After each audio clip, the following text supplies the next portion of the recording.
Hello बच्चों, तो बहुत बहुत स्वागत है आपका। तो चलिए आज हम डेली 10 ऑब्जेक्टिव के टारगेट के साथ आए हैं डे फर्स्ट लेकर आपके सामने। वो भी किसका? विज्ञान का। किसका? विज्ञान का। ये 10th के बोर्ड का है। किसका है बच्चा? 10th के बोर्ड का ऑब्जेक्टिव है जो कि आपको पूछा जाएगा। तो चलिए बिना देर के हुए हम शुरू करते हैं। 10 ऑब्जेक्टिव आपको रोज यहाँ पर मिलेंगे और उसका ये डे फर्स्ट है। तो चलिए आज से आप लोग कंटिन्यू रहिएगा। तो पहला ऑब्जेक्टिव है गोलीय दर्पण में फोकसांतर एवं वक्रता त्रिज्या के बीच संबंध है। मतलब गोलीय दर्पण जो होता है उसमें फोकसांतर और वक्रता त्रिज्या के बीच जो संबंध है वो कितना संबंध है वो आपको बताना है। तो उसका सही उत्तर हो जाएगा F = R/2। क्या हो जाएगा? Focus = R/2।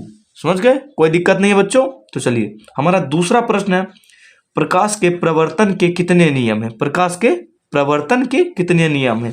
1, 2, 3, 4। तो इसका सही उत्तर हो जाएगा प्रकाश के प्रवर्तन के 2 नियम है। कितने नियम बच्चों? 2 नियम है।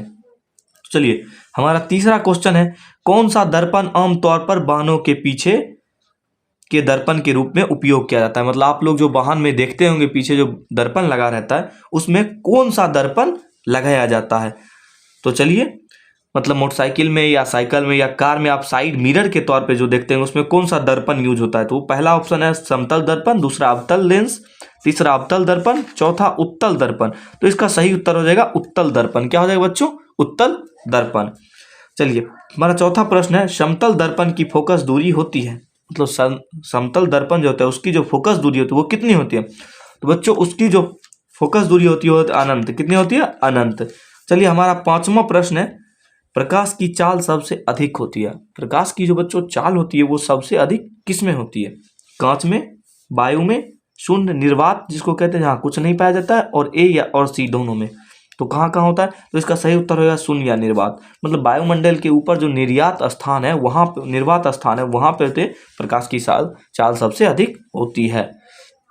तो ये हमारा पांचवा प्रश्न था। हमारा छठा प्रश्न है, कौन सा लेंस अपसारी लेंस भी कहलाता है? कौन सा लेंस अपसारी लेंस भी कहलाता है? तो हमारा अवतल लेंस। कौन सा लेंस? अवतल लेंस है वो अपसारी लेंस कहलाता है। कौन सा लेंस? अवतल लेंस है वो अपसारी लेंस कहलाता है। तो चलिए हमारा सातवां प्रश्न है, एक उत्तल लेंस की क्षमता 1 डायोप्टर है, तो उस लेंस की फोकस दूरी क्या है? मान लेते हैं एक उत्तल लेंस है। क्या है बच्चों? उत्तल लेंस है। उसकी जो क्षमता है वो है 1 डायोप्टर। क्या है? 1 डायोप्टर। तो उस लेंस की फोकस दूरी क्या होगी? उस लेंस की फोकस दूरी हो जाएगी बच्चों +100 सेंटीमीटर। क्या हो जाएगी? +100 सेंटीमीटर। कितनी हो जाएगी? +100 सेंटीमीटर। अब हमारा आठवां प्रश्न है, निम्न में से किस लेंस की फोकस दूरी धनात्मक होती है? कौन सी ऐसी लेंस है जिसकी फोकस दूरी होती है वो धनात्मक होती है?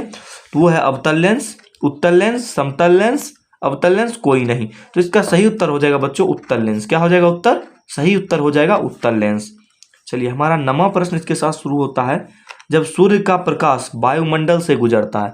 कहाँ से बच्चों? सूर्य का प्रकाश वायुमंडल से गुजरता है तो वायु के सूक्ष्म कण किस रंग की प्रकाश को सबसे अधिक प्रबलता से प्रकीर्ण करते हैं? जब सूर्य की प्रकाश गुजरती है हमारे वायुमंडल से, किस रंग का कण जो होता है, प्रकाश जो होता है वो किस रंग के कण को अधिक प्रबलता से प्रकीर्ण करता है? तो वो हो जाएगा नीला रंग। कौन सा हो जाएगा बच्चों? नीला रंग हो जाएगा। कौन सा? नीला रंग। तो चलिए अब लास्ट क्वेश्चन और 10वां प्रश्न है, यदि किसी समबाहु त्रिभुज, मतलब तीनों भुजा समान वाले त्रिभुज प्रिज्म में निर्गत कोण और विचलन कोण क्रमशः 40 डिग्री और 30 डिग्री है, तो आपतन क्या कोण क्या होगा? अब बच्चों इसको बताना है कि आपतन 40 डिग्री और 30 डिग्री कोण है। कौन कौन कौन? निर्गत कोण और विचलन कोण 40 डिग्री और 30 डिग्री है, तो आपतन कोण कितना होगा? तो ऑप्शन है 40 डिग्री, 50 डिग्री, 60 डिग्री, 70 डिग्री। इसका सही उत्तर हो जाएगा बच्चों 40 डिग्री। क्या हो जाएगा? 40 डिग्री सही उत्तर। आप चाहते हैं इस तरह से आपको डेली 10-10 ऑब्जेक्टिव विज्ञान का मिलता रहे तो हमारे चैनल इतिहास गुरु को आप सब्सक्राइब कर लीजिए, और हमारी वीडियो अच्छी लगती है तो लाइक कीजिए और अपने दोस्तों के पास भी शेयर कीजिए ताकि वो भी पढ़ सके। धन्यवाद बच्चों।